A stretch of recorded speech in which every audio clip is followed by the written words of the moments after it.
Hi, this is Shirley Solis with ShirleySolis.com, and thanks so much for continuing to join me with the hashtag I Love My Kids video parenting series.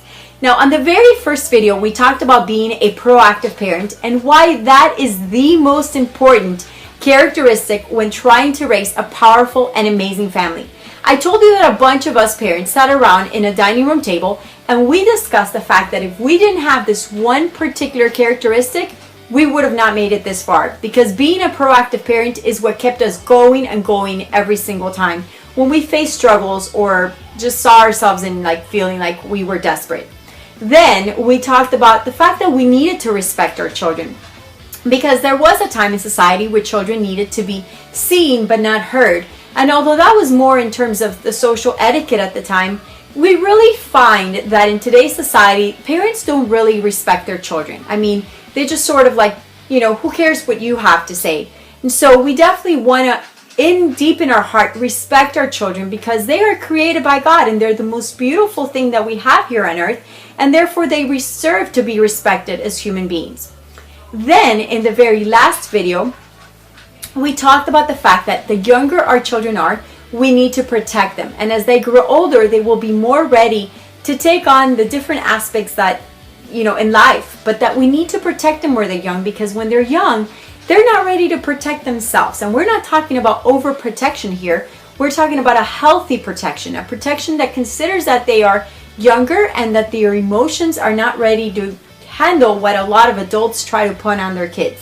Now, in today's topic, we are going to talk about looking towards the future.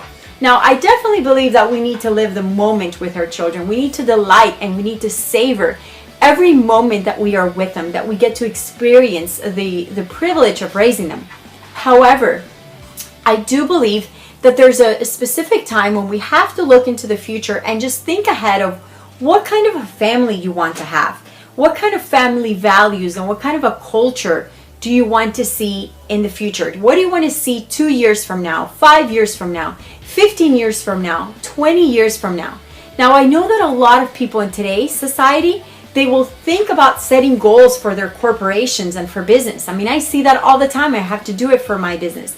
But I've been just as proactive about setting goals for my family as I have been about setting goals for my business. In fact, I started setting up goals for my family before I started setting goals for my business.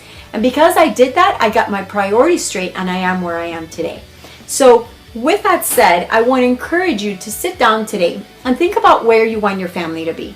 I don't want you to be kind of like a wavering ship that sort of says, well, I'll do the best that I can, but, we would just never know where our family ends up. I actually don't think like that. I think that we can be very proactive in moving our family in the direction that we wanted to see.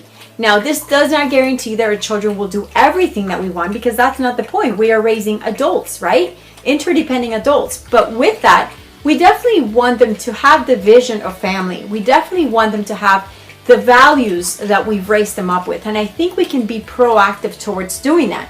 So if you want to sit down with your husband or with your wife, whoever, whoever one of you is watching this, and discuss what you want your family to look like 3 years from now, even 6 months down the road. What kind of character qualities are you wanting to see in your family? What kind of values could you really bring into? What things could you steward better? I mean, that's definitely something to look forward to. And then what does that look like in 5 years? What attitudes do you want your kids to have? What things do you want them to embrace and be better at? And with that in mind, you can look at 20 years down the line. Do you want to have a family business? Do you want your children to develop, what kind of women or men would you like them to be married to? And even though you won't be the one deciding who they marry, hopefully, they will, because of the fact that you set that goal and that you thought ahead, you will see that everything that you did, that every step that you took, every decision that needed to be made was moving towards in that direction, so that hopefully they will make the best choice possible. So I really want to encourage you today to set goals for your family, to have a vision of and a mission for where your family is going to go in the near future and then far down the line, all right? Because I know that if you don't know where you're going, how will you know when you get there? So I want to encourage you today. I hope that you really take this to heart and keep an eye out for the next video, because I have a very special invitation for you. Talk to you soon. Bye.